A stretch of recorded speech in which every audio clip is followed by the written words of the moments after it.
drink some beer! Beer! Beer! Beer! Beer! Beer! Hey guys, it's Thursday. It's Thursday. What are you doing, Shelby? We got an in-house guest, I guess. Just waiting for something to get poured. Actually, sounds like she has her big-ass rawhide. The place that we normally get chew toys for her because kind of particular. There's a lot of shady companies that supply dog bones and rawhides, and there's bleach and all sorts of other chemicals in there, so we go with something a little bit more natural. And I don't know why, but we usually get the little sticks for her. It takes at least it takes her a few hours to get through one of those, and they've been all out. So Christine came home with one that looked like a rolled up newspaper, and it's been a little bit more of a challenge on that one. Let's see, what's new? Put a brass stacker, stainless guide rod in the 20 and the 23 today. I personally like the brass stacker. The stainless steel, I know for a while they had a carbide. I'm not sure if they still make it or not, and I just took Pete's words of wisdom on that and said don't bother. He goes, I love brass stacker, but the carbide one was terrible. So stainless steel in both of them. I know some people will say that it's completely unnecessary because they're Glocks or calf-ass prepper, but I just prefer that my guide rod be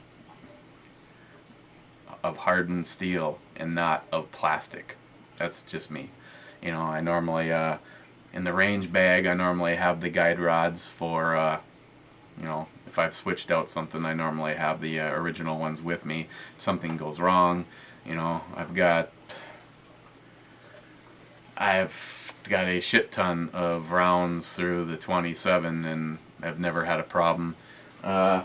Maybe the only thing I'll give some people, and I guess I haven't even put it on the scale so I could tell you what the difference is. Obviously, it's stainless steel, and it also has a flat spring in there, so I'm sure it weighs a little bit more. You know, if I knew there was going to be a quiz, I could have an answer for you on that. But depending on the firearm, like this one, for instance, is the bigger of the two, and it's the 10mm, so I don't mind having a little extra weight with this particular gun. It's not a conceal and carry firearm. Other than that, politics, same old crap. We seem to have a continuous cluster with the Obama administration, and it's always the blame game. It's always the blame game. As far as yeah, there's a whole lot of awesome going on right there. As far as the other thing with Christine's video, you know, I said this the other day, and I'm gonna keep saying it. You know, people make the comment about feeding the trolls. You're exactly right. These are children. These are the lowest common denominator of our society. They're supposed to be members of the gun community. Instead, for whatever reason, and it really escapes me, why somebody puts so much effort into being a loser. I mean, I guess you get your rocks off being a 2-year-old, but I appreciate everybody going over and flagging the video. I got to get the one at least taken down. You know, my goal would be to expose who it is, and that. I mean, I realize that that's probably going to be hard. I mean, you know, try to get connected with a person that I've dealt with in the past with Google, because, you know, if you're going to upload a video, you're uploading it from an IP address, and an IP address is the same as a phone number once they have that. So, but if nothing else, you know, at least it's given a whole new list. What I should have been doing anyway is collecting all the names so I could just put together a description box, a list of all the people to watch out for, so you could just block them. That's all that really was. Some of the people that aren't too bright upstairs going, well, you don't feed the trolls, blah, blah, blah. Well, you know what? She wanted to vent, and more than that, she wanted to make sure other people didn't have to experience the 2-year-old clan. And that's what they are. They're little babies, because I guess their mom and dad didn't pay them any attention when they were young, and this is now how they act, and they think they're really cool. Well, the fact is, they've already lost the battle, because people see them for the patheticness that they are. And like I said, it was just a means to warning you. Realize the reproduction.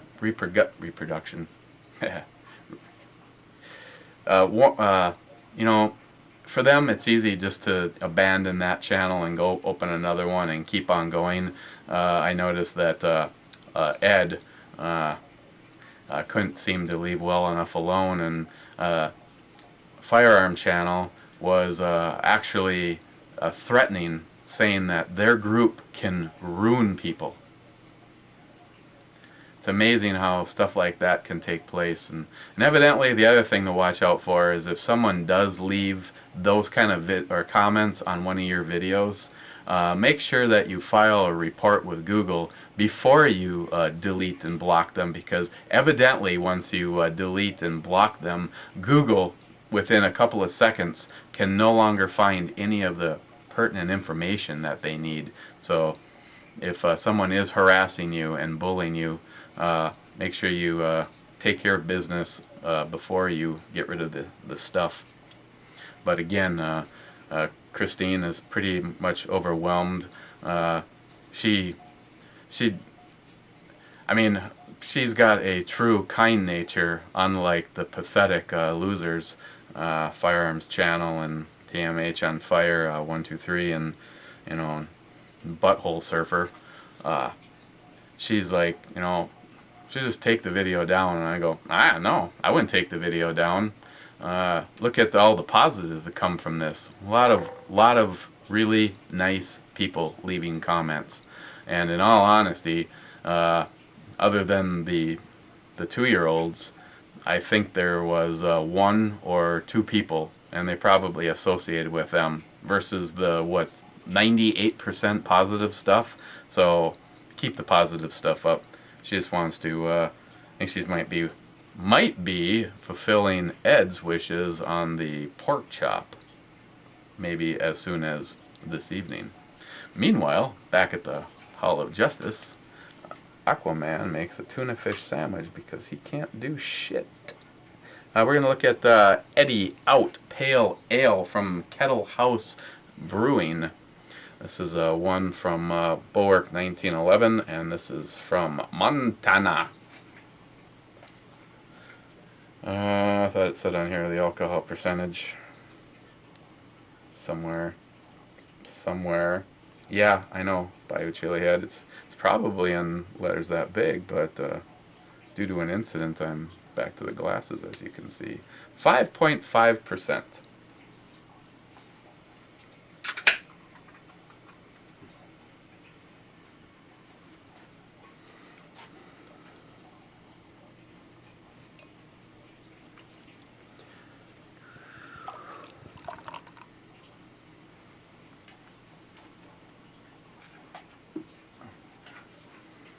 Getting some head.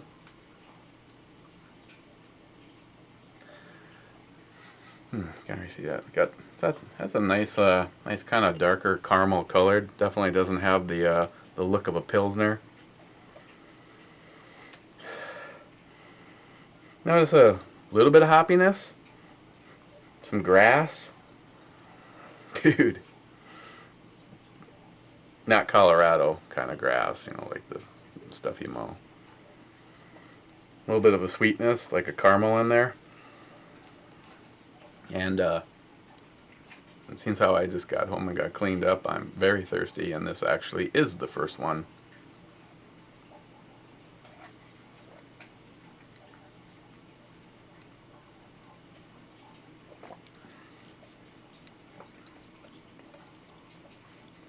Yep, kind of like it smells. There is a hoppiness up front. You know, not as upfront and straightforward as like an IPA would be, but for an ale, it definitely has a little bit of a oomph to it. I think this one is probably one of their most popular beers.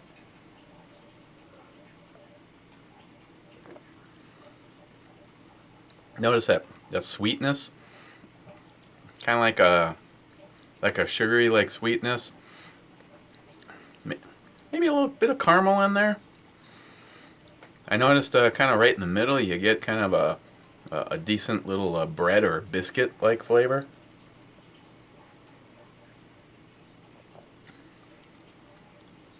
You know, granted, like I said, I'm kind of thirsty, and it actually tastes pretty good about right now.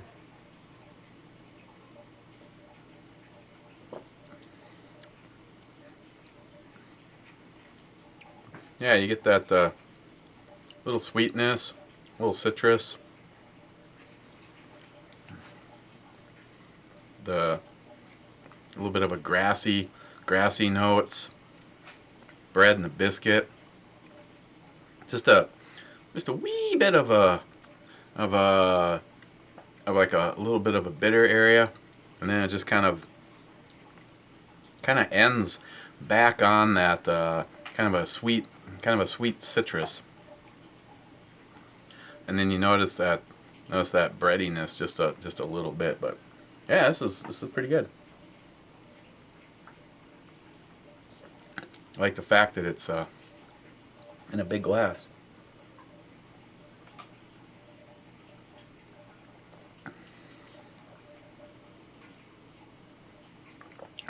And back to the whole 2-year-old, you know, sometimes it seems like our community, we, you know, maybe these pathetic douche nozzles should take a page out of the Democratic playbook.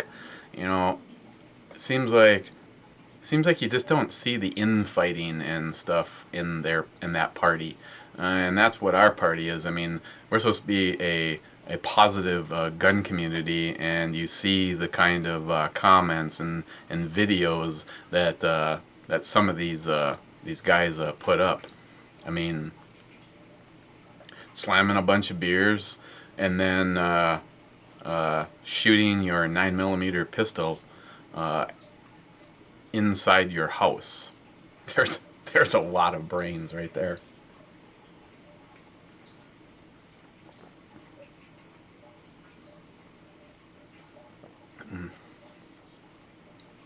Okay. On the E scale? Yeah, this is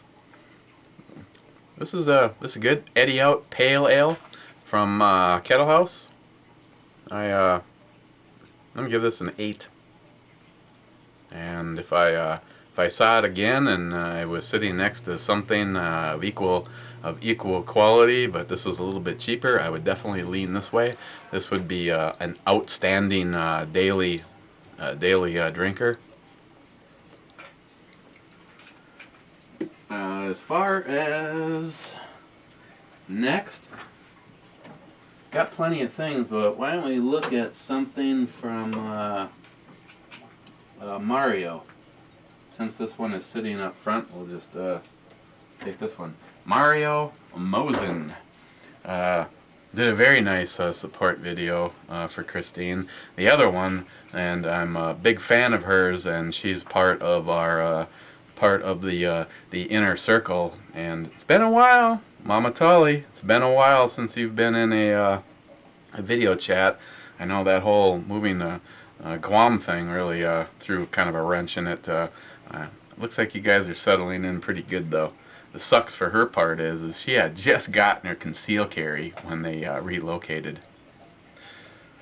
Let's see, this is one of the things that Mario sent. Firestone Walker Brewing Company's 805, 4.7% by volume, and I have No idea what this is. California. Sent a bunch of he sent a bunch of local stuff.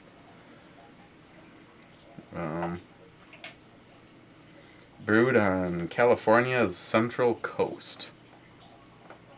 So looks like it's a really light color beer. So I don't know if it's a Pilsner or a ale. But we're gonna find out tomorrow, Friday.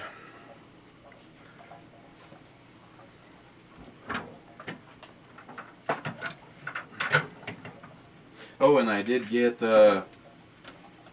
another shipment from New York Half-Ass Prepper that I'm sure is supposed to go to the chute, but I noticed a few of the Bengali cans. I wasn't sure if they were damaged to the point where I needed, just to make sure I opened them and I dumped the beer out so I could inspect the can thoroughly. A couple of them is kind of a sample, market. So I got that. And then he sent another box with more Bengali. Got some crisp in there. Actually, this wasn't from his shipment. This was, this was, but this one was actually for me, so I don't have to feel guilty about drinking it. But the be taking down one of these as soon as that one's gone. The boxes, let's see, 600 pounds divided by 25 pounds a box. Yeah, it's gonna be a lot of boxes. The flow of boxes has started from In the Red Exploding Targets. Also is kind of a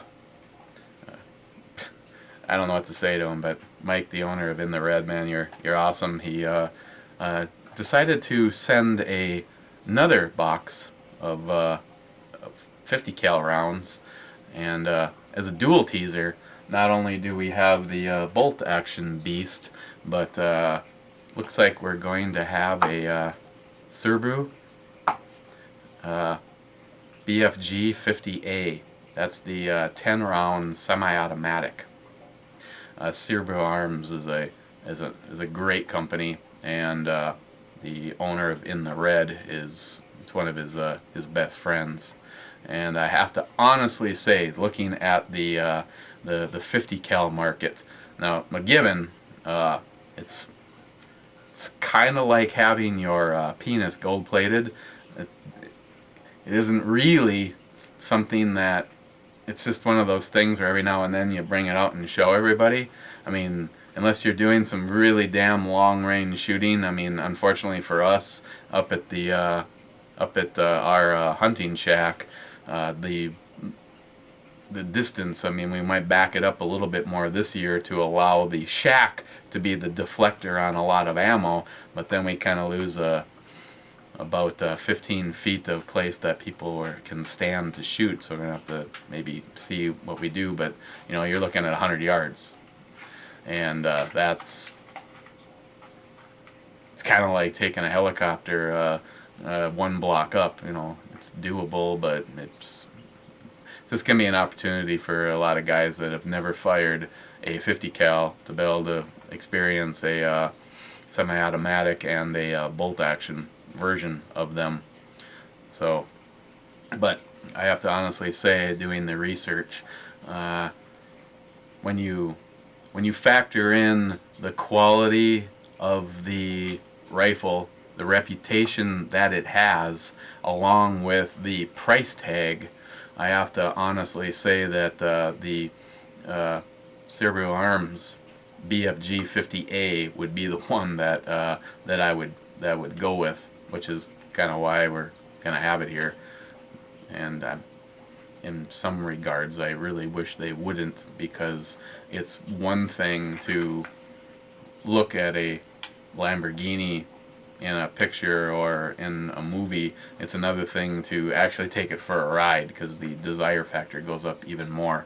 But you you were talking about a $7,500 rifle before you put optics on it, and once you start talking about a scope that can handle the brutality of the 50 cal, along with its ability to actually, you know, what's the field of view on a 3x9 at 1,000 yards, let alone a high-end scope. So, okay, enough chit chat. Try to keep it on the down low. So, hopefully we will see you tomorrow, and we'll take a look at the 805 there from Mario Mosen. And again, I want to say thank you to everybody that has shown the support for Chris. A combination of dealing with the 2-year-olds, but just the awareness of the bottom of the barrel pond scum belly slugs that are amongst us. And you know, first of all, they're chicken shits because most of them all hide their identity. You know, the one doesn't, but you know, at least at least on that channel, not his other channel. Okay, so you guys be good. We will see you tomorrow. And again, thank you, Bulwark 1911. That was very tasty. And if you need any help eating a hot dog, I think she can give you a hand. So, okay, guys. Cheers, and we'll see you tomorrow, hopefully.